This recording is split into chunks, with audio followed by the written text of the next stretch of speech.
নমস্কার, ঠিক সন্ধ্যে ৬টা নিউজ ১৮ বাংলায় জেলা থেকে সরাসরি নিয়ে আপনাদের সঙ্গে রয়েছে আমি তমশ্রী। শুরুতেই যে খবরের দিকে নজর রাখতেই হবে, আজ কেন্দ্রীয় বাজেট ছিল আর সেই বাজেট ঘোষণা করেন অর্থমন্ত্রী নির্মলা সীতারামন। আর সেই বাজেটে ১০০ দিনের কাজ নিয়ে কোনো ঘোষণা নেই কেন্দ্রীয় বাজেটে, এবং ১০০ দিনের কাজের টাকা বন্ধ, বরাদ্দ বন্ধে আগেই বন্ধ কাজ। তৃতীয় মোদী সরকারের প্রথম বাজেটের দিকে তাকিয়েছিল গ্রাম বাংলা। নির্মলার বাজেটে ১০০ দিনের কাজ নিয়ে কোনো কথা নেই।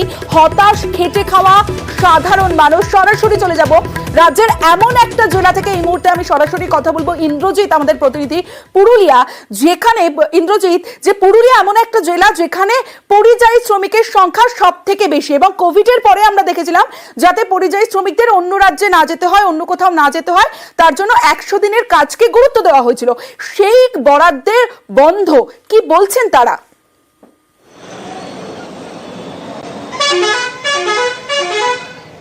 দেখো তমস্বী, এই জেলা পুরুলিয়া একেবারেই, এই জেলায় কলকারখানা নেই, সাধারণ মানুষের ভরসা হচ্ছে ১০০ দিনের কাজ। ১০০ দিনের কাজ ইতিমধ্যেই বন্ধ করে দিয়েছিল কেন্দ্র সরকার বলে অভিযোগ, এবং শুধু কাজ বন্ধ নয়, টাকা দেয়নি বলে অভিযোগ, এবং একেবারে রাজ্যের শাসক দল এই নিয়ে বেশ কয়েকবার দরবার হয়েছে দিল্লিতে। তবে এই যে বাজেট, এই বাজেটে ১০০ দিনের উল্লেখ নেই, এবং ১০০ দিনের উল্লেখ না থাকায় সাধারণ মানুষ যারা, খেটে খাওয়া মানুষ যারা, তাদের মন খারাপ, তারা নিরাশ হয়েছে। তার কারণ যে পুরুলিয়ার মতো বা জঙ্গলমহলের মানুষ, যেখানে হাজারে হাজারে শ্রমিক বাইরের একবার ভিন রাজ্যে কাজের সন্ধানে যেতে হয়, যাদের তাদের কথা ভাবছে না কেন্দ্র সরকার, এবং তাদের রুজি রোজগারের যে বিষয়টি, বিশেষ করে পুরুলিয়ার ক্ষেত্রে, এবং ১০০ দিনের কাজের গুরুত্ব সব থেকে বেশি। তার কারণ এই জেলায় একমাত্র সাধারণ মানুষ, খেটে খাওয়ার শ্রমজীবী মানুষের ভরসা হচ্ছে ১০০ দিনের কাজ। সেই ১০০ দিনের কাজের আগেই কোপ পড়েছিল, কেন্দ্র টাকা দেয়নি, এবং এর পরে যেটা হয়েছে সেটা হচ্ছে কার্যত ১০০ দিনের কাজ বন্ধ হয়েছে।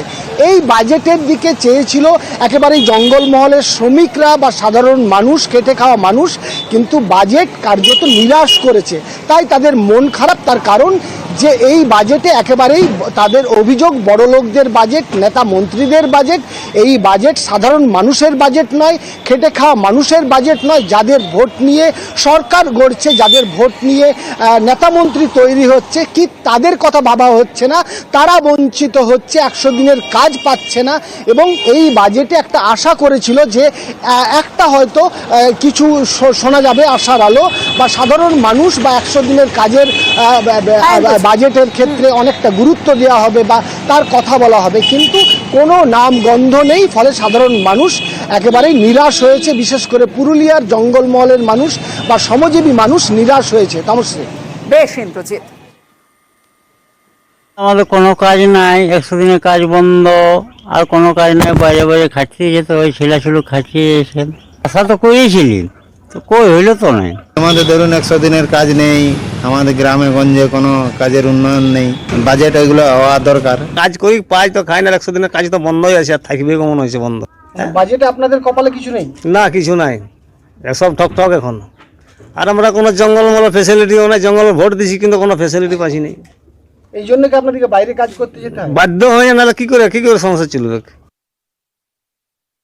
কি বলবো, আমাদের গরিব মানুষ, আমরা কেটে কুটে খাই, তারপরে আমরা চাষবাস করতে পারি না, সারের দাম এক গাদার বেশি, তারপরে ১০০ দিনের কাজ বন্ধ, খেতে পেছি না ঠিকঠাক, কাজ করব কি করে আমরা? তাতে সারের দামটা একটু কম থাকে, তাহলেও তো আমাদের একটু হেল্প পাই। বাজেট তো ভালোই লাগলো না, উনি তো কিছুই বললেন না যে কাজ সম্বন্ধে কোনো, যে কিছু ১০০ দিনের কাজ হবে কি না হবে, আর ওই সম্বন্ধে আমাদের সংসার চলে। আর চাষবাসের যা অবস্থা এখন, মাঠঘাটে কাজকর্ম নাই, রাজমিস্ত্রির কাজ তো এখানে সেরকমই নাই, আমাদের তাহলে বিদেশ যেতে হবে। ১০০ দিনের কাজ হলেও ভালো হতো, উনি তো কোনো কথাই বললেন না।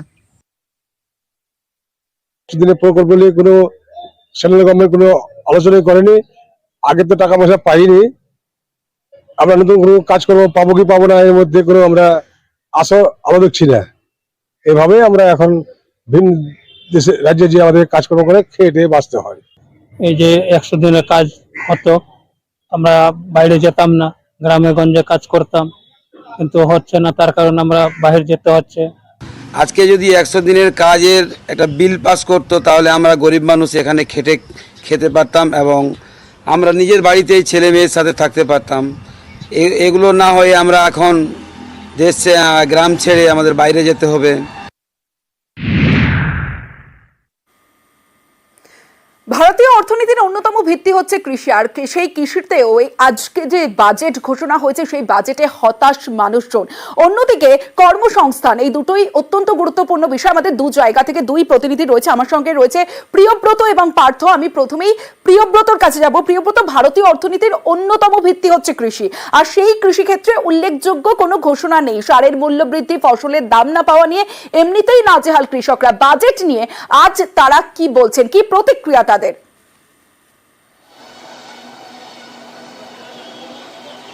দেখো, একেবারে তুমি যেটা বলছিলে যে কৃষি একটা ভিত্তি এই বাঁকুড়া পশ্চিমবঙ্গ কেন ভারতবর্ষের, এবং সেক্ষেত্রে বাঁকুড়ার যেসব কৃষকরা তারা কিন্তু মূলত ক্ষুদ্র এবং প্রান্তিক চাষি, তারা মূলত ধার নিয়ে সেই কৃষিকাজ করেন এবং তারপরে কিন্তু শোধ করতে হয় কৃষিকাজ উঠে যাওয়ার পর, সেই সব দ্রব্যাদি বিক্রি করার পর। সেই কৃষকদের ক্ষেত্রে কিন্তু এই যে প্রতিনিয়ত চাষের ক্ষেত্রে যে খরচ বাড়ছে, মূলত সারের দাম বাড়ছে, কীটনাশকের দাম বাড়ছে, কৃষিজাত যেসব জিনিসপত্র লাঙল থেকে শুরু করে ট্রাক্টর থেকে শুরু করে সব কিছুর দাম বেড়ে চলেছে। এর পাশাপাশি বীজের দামও কিন্তু ঊর্ধ্বমুখী হচ্ছে। তারা কিন্তু সরব ছিলেন, তারা কিন্তু চেয়েছিলেন যে অন্তত কেন্দ্রীয় বাজেটে কিছুটা হলেও তাদের সুরাহা হবে। সেদিক থেকে দেখতে গেলে এই কেন্দ্রীয় বাজেট তাদেরকে নিরাশ করেছে বলা যায়। তাদের যে যেটা প্রত্যাশা ছিল সেটা থেকে হতাশায় পূর্ণ হয়েছে। এই বাজেট থেকে শুধুমাত্র তারা চেষ্টা করেন যে কৃষিকাজ করে তারা শুধুমাত্র যে পেট চালাবেন তেমনটা নয়, এই কৃষিকাজের থেকেই তারা কিন্তু যে কৃষিজাত পণ্য হয় সেটা বিক্রি করেন এবং তারপর সেই ফসল থেকেই কিন্তু তারা তাদের ছেলে মেয়েদের লেখাপড়া চালান। এর পাশাপাশি চিকিৎসা খরচ এবং যে উৎসবের যেসব খরচ, সেই সব খরচও কিন্তু এই কৃষিকাজের থেকেই তারা তুলেন। কিন্তু এক্ষেত্রে যেটা দেখা যাচ্ছে, কৃষকরা বারে বারে যেটা বলছেন যে এই চাষ করে তাদের ক্ষেত্রে শুধুমাত্র এই খাবার খরচটাই একমাত্র উঠছে, অন্য সব খরচ কিন্তু তারা তুলতে পারছে না। অনেকেই কৃষিকাজ ছেড়ে দিয়েছেন, কারণ বারবারে উত্তর কৃষিকাজের যে জিনিসপত্র, সার সাইড থেকে শুরু করে সবকিছুরই দাম বৃদ্ধি পাচ্ছে। সেই কারণেই তারা কিন্তু এই বাজেট থেকে হতাশ হয়েছেন, এমনটা দাবি করেছেন বাঁকুড়ার কৃষকরা। বেশ, প্রিয়ব্রত, আশা করেছিলাম যে হয়তো সারের বা বীজের কিছু দাম কমবে, হ্যাঁ, বা এমনি চাষের কৃষি যে যন্ত্রপাতি কিছু দাম কমবে, কিন্তু কোনোটাই তো সেরকম কিছু আশা পাওয়া যায়নি। না না, বাজেটে তো সেরকম কিছু দেখলাম না, কারণ এমনিতে তো বৃষ্টি সেরকম কিছু হয়নি। যদি জিনিসের দাম থাকে তাহলে তো চাষিদের পক্ষে বিরাট অসুবিধা আছে। চাপা দামে প্রত্যেকবার কিনতে হচ্ছে, বীজ সার সবই তো ইয়েতে, কিন্তু আমাদের ওইটি বাজেট কোনো কিছু দেখে নেই। আমাদের তো চাষিরা সবসময়ই চায় যে চাষির কিছু উন্নতির দিকে রাস্তায় এগোয় নেই, এই তো পরিস্থিতি। ইলেকট্রিক বিল এখন একটু চার্জ বেড়ে গেছে, যে ঘর থেকে যে আমরা ফাঁকা এসে বসে আছি। সরকার কিছু সাহায্য করবে বা কিছু ভর্তুকি দেবে, ইলেকট্রিক বিল বা সারের কিছু ভর্তুকি দিলে, সব তো কিছুই তো দিলেন না, আমরা সব বাঁচি কি করে বলুন। চাষের ঋণ মুকুব অবশ্যই করা দরকার ছিল এবং সারের দাম কমানো দরকার ছিল। এইভাবে চলতে থাকলে চাষির জীবন শেষ হয়ে যাবে।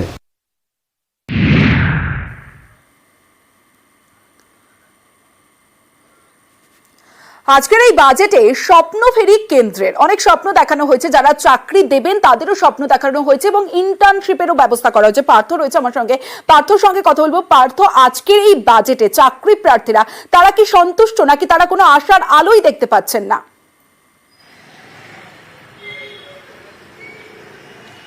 যথেষ্ট হতাশ তারা। এক কথা যদি বলি, তারা কিন্তু যথেষ্ট হতাশ। আমরা বেশ কয়েকজন পড়ুয়ার সঙ্গে কথা বলেছি, তারা তাদের যে ভবিষ্যৎ যে অনিশ্চয়তার মধ্যে পড়ছে সে কথা কিন্তু কবুল করেছে যে আজকের এই বাজেট বিশ্লেষণে গিয়ে। কেননা এটাকে তারা সেই সেনাবাহিনীতে অগ্নিবীর নিয়োগ প্রসঙ্গ টেনে তারা বলেন, যদি আগামী দিনে সরকারি সেক্টরেও যদি এভাবে ইন্টার্নশিপ শুরু হয় তাহলে তো তাদের ভবিষ্যৎ বলে কিছু থাকবে না। যদি বেসরকারি ধাঁচেই যদি সরকারি ক্ষেত্রে যদি নিয়োগ হয় তাহলে তাদের এই যে পড়াশোনা, উচ্চশিক্ষা করে বিভিন্ন স্তরে উচ্চশিক্ষা করে তাদের আলটিমেটলি কিন্তু তাদের ভবিষ্যৎ এক অনিশ্চয়তার মধ্যে পড়ে যাচ্ছে। অর্থাৎ তাদের যে আগামী দিনের কর্মসংস্থান সেক্ষেত্রে কিন্তু কোনো রকম তাদের সিকিউর জায়গায় তারা নেই। স্বাভাবিকভাবেই কিন্তু হতাশ শিলিগুড়ির প্রায় সকল পড়ুয়ারাই। আমরা শিলিগুড়ি কলেজ এবং অন্যান্য কলেজে পড়ুয়াদের সঙ্গে যখন কথা বলেছি, তাদের কথাতে একটা কথা পরিষ্কার, তাদের যে বিশ্লেষণ যে এই বাজেট আসলে কিন্তু নতুন প্রজন্মের কাছে, যারা আগামী দিনের চাকরি প্রার্থী তাদের কাছে কিন্তু যথেষ্টই হতাশাজনক। কারণ যদি বারবার করে বলা হয়েছে এবারও নির্বাচনের আগে, লোকসভা নির্বাচনের আগেও কিন্তু বেকারদের কর্মসংস্থানের কথা বিভিন্ন জায়গায় কিন্তু নির্বাচনী যে ইশতেহার বা প্রচারে কিন্তু তারা শুনেছেন, কিন্তু বাস্তবে যখন এই বাজেট আজ প্রকাশ হলো, সেই বাজেট পেশে কিন্তু তারা দেখলেন তাদের যে আগামী দিনে কর্মসংস্থানের ক্ষেত্রে কার্যত কিন্তু তারা এক অনিশ্চিত ভবিষ্যতের দিকেই তারা রয়েছে।